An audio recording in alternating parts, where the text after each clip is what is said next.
Hello everyone and welcome to today's video. Today I am going over the news that Republican Glenn Youngkin has won the 2021 Virginia governor's race. So, with that said, I'm recording this of about 1:50 a.m.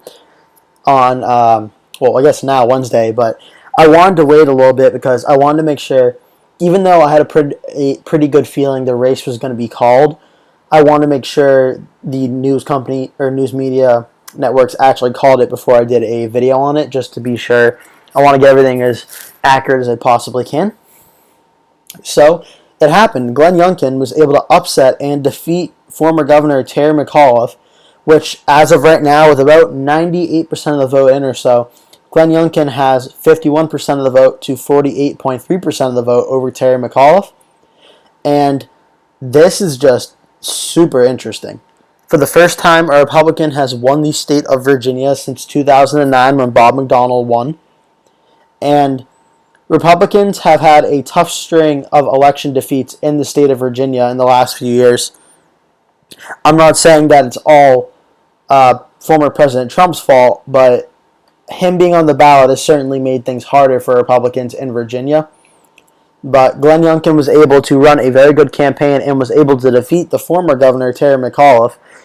And it's amazing how this happened.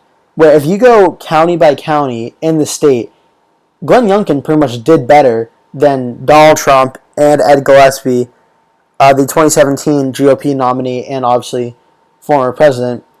Glenn Youngkin outperformed them in almost every single county. And I literally believe he outperformed them in every single county. The big takeaways for me is, where is Glenn Youngkin from? He's down by Virginia Beach. He won this county 54-45. And this is big.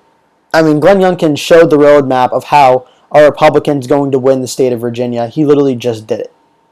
So, also this thing saying that, well, it's a Democratic state and you can't win because it's out of touch. If you have the right candidate, Glenn Youngkin proved that you can win no matter who you are or what party or what state. Any race is winnable. So Glenn Youngkin proved that. He did very well in Virginia Beach, very well in Chesapeake County. These are two counties that voted for Joe Biden just a year ago. Glenn Youngkin was able to win and flip those. The main story is up here in the northern Virginia suburbs. Loudoun County voted 55-45 for Terry McAuliffe over Glenn Youngkin. Let's go to the 2017 governor's race, where it was 59.5 to 39.5 for Northam over Gillespie. And then we'll go to 2020, where it was Biden versus Trump, 61-36. And this was 55-45 and 55-44. Prince William was 58-41.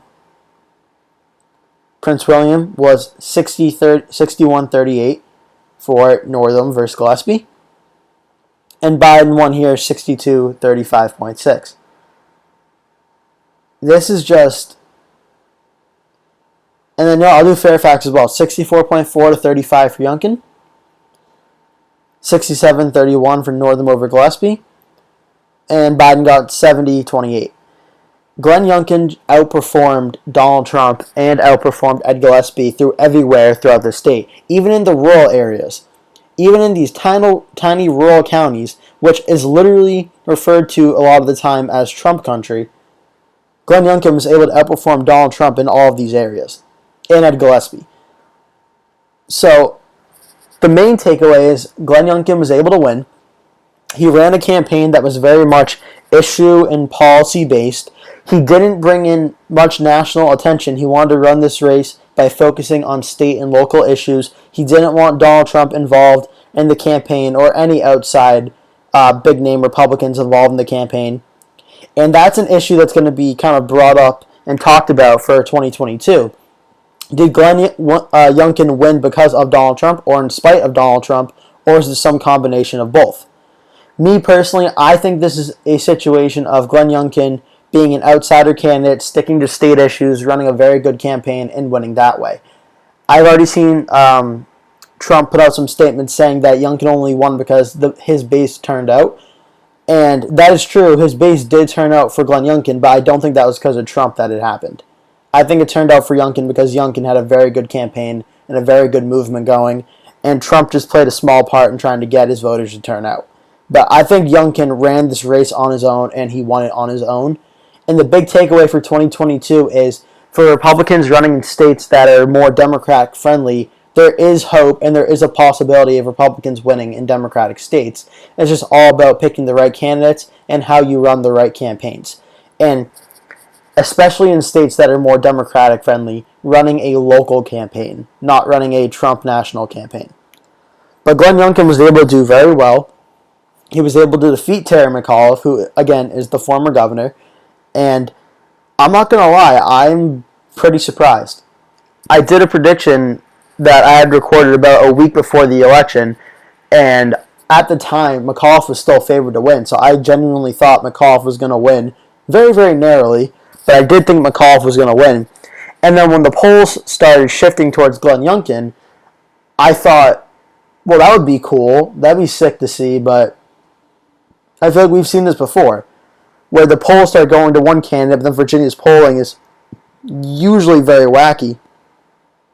But no, Glenn Youngkin was able to. The polls are actually pretty accurate in this race. Glenn Youngkin was able to win, and he won by about 2 to 3%, which, technically I did have the 3% margin correct. I just didn't have the right candidate. But I did have the 3% margin. I knew this race was going to be close.